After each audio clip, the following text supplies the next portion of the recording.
Hello. This is the first time I've done a speech, and it's much better to stay behind the camera. So wish me luck. I'm going to lift this up here. So in 2017, on November 12th, I landed at Heathrow Airport after spending 3 weeks in one of the most hospitable and generous countries I've visited.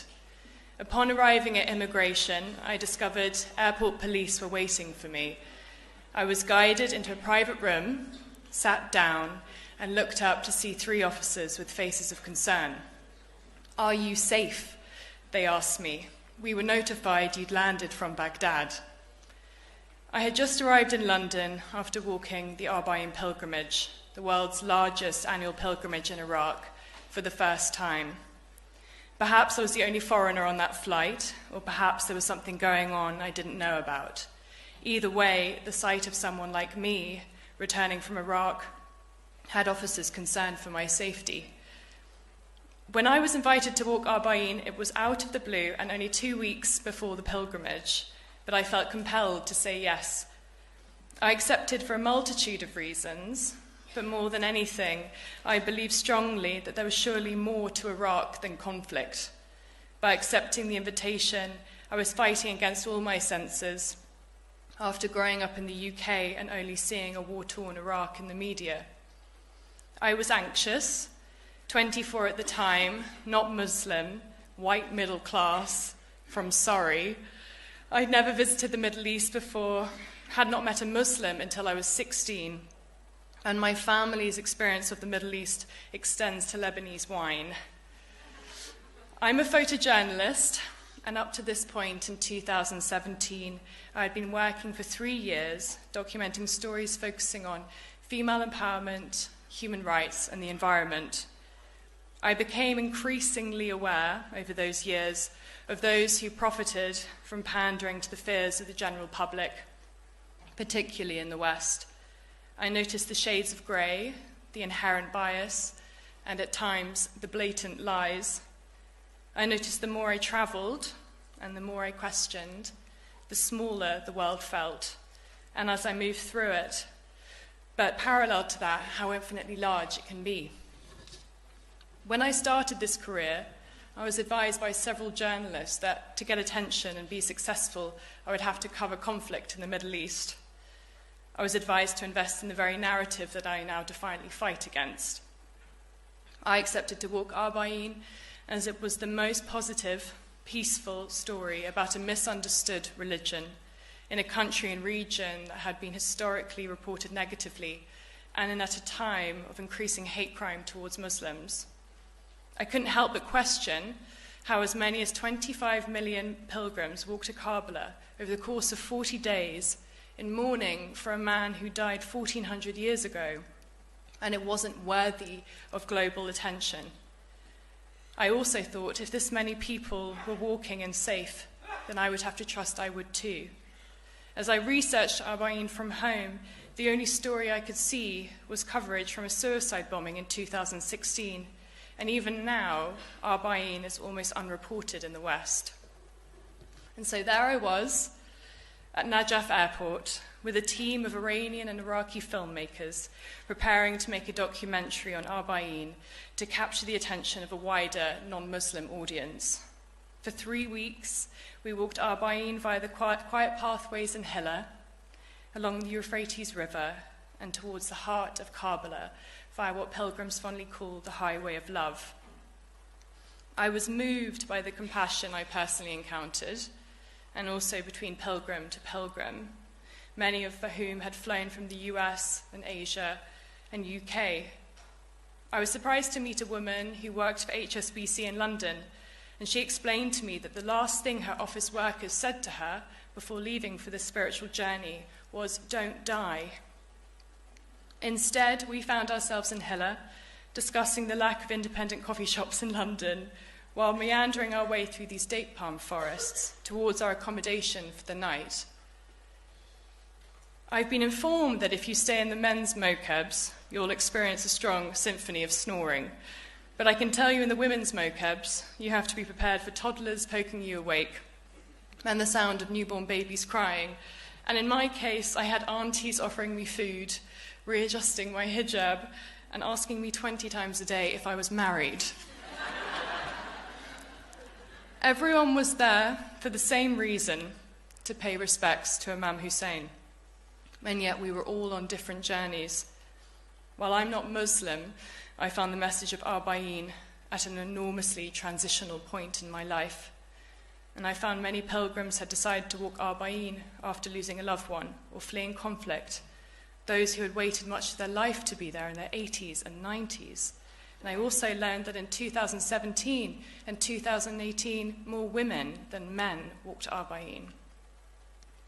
When we reached Imam Hussein's shrine the day before Arbaeen, I stood on a rooftop looking out at a stream of pilgrims arriving in the city, and at my colleagues knelt on the floor weeping in the presence of Imam Hussein's shrine. I felt overwhelmed and confused. How could up to 25 million people walk in peace every year and no one know about it? How could they mourn for Hussein as if he had just died that day? And how could one man unify so many people in one place, and yet so few globally know about it? This is something I continue to reflect on in Iraq as we finish filming, and when I returned back to the UK. I spent 2018 deeply frustrated by the contrast between my experiences and what the British media spouted. 2 weeks before Arbaeen in 2018, I contacted my friend Farzan and I asked if we could walk it again. This time, we were without a documentary film crew. I wasn't sharing a polished film, but rather videos of everyday encounters shot on iPhone with pilgrims and locals as we shared food and tea, experiences and company. While Arbaeen is no doubt a time of deep mourning, there is so much joy to be found too. In the most sensitive and raw of times, we can, as people, be softer than ever, and that is certainly the case for Arbaeen.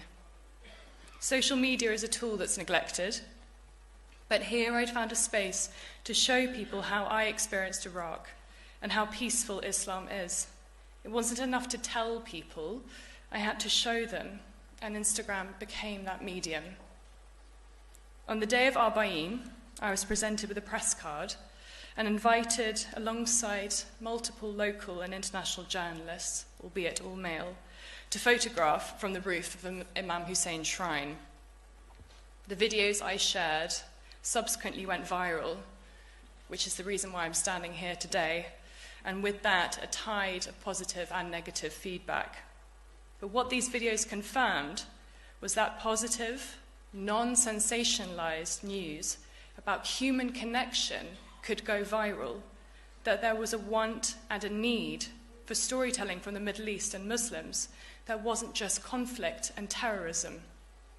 And yet, when I contacted media outlets, the story was declined because it simply wasn't of interest, our type of story, or in one instance, in response to my pitch of a walk of peace, the editor explained they cover travel and culture, not politics. Instead, I made sure these photographs traveled as far as possible. I included them in a church in Italy, a 3,000-person capacity convention in Israel, Leica galleries in the US, and as of May, in front of the UN and world leaders during the Global Disarmament Conference at Dublin Castle. I didn't stop there. Compelled by the story of Hussein, since 2018, I've documented Muslim communities in the US and UK, Kashmir and Uttar Pradesh in India, Afghanistan, Iran, Kurdistan region of Iraq, and Lebanon to show another reality of life in these countries and the experiences of those who live there. I find it immensely problematic that it required a non-Muslim white woman to bring attention to the world's largest pilgrimage. It exacerbated the privilege that I held, and I realized how much more inclined people were to listen to me than Muslims. There are steps white people can make, and the first is to recognize our privilege. Staying out of politics and not lending our support as allies to Muslims is privilege in action. The color of my skin and religion will likely not make me a target of bigotry, attacks, deportation, or genocide. If your life is not at stake, you'll feel less inclined to engage, and in doing so, you are complicit. From birth, I have been granted privilege, and with that, I will use it responsibly. And to be an ally for Muslims, and indeed any community. Since walking Al-Arba'in, I have learned how best to use my voice, with the support and the advice from Muslim colleagues and friends, many of whom are in this room. I can lend my voice to make a difference, while making space for the voices of Muslims. When the men at Heathrow Immigration asked me if I was safe, I told them, very simply, that the very reason they wanted to interview me was the very reason I had gone to Iraq, to show people it's not what they think it is. I opened my laptop and I showed them my photographs. I believe they're being exhibited somewhere in this building. And I showed them these pictures from the pilgrimage. They started to ask me about Shia Islam and what Iraq was like. And in that moment, 3 non-Muslim male police officers apologized for making the assumption that I was in danger simply because I'd been in Iraq. I left that room feeling like I had, in the briefest of moments, used my privilege to provide the men with the tools to question. They wanted to know, they just didn't know what to ask.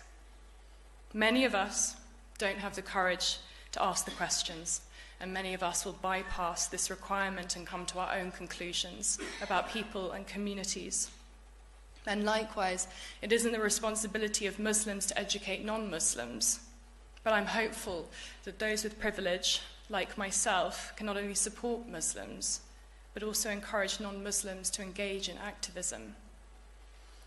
Journalism has the power to bring about change, to shift perspective, to empower. It always has, and it always will. And the choice is how we use it. We must collectively stand up on the right side of history, to never be silent bystanders, and to stand up against injustice, just as Imam Hussein did 1400 years ago. There's no more important message in my life to share than this.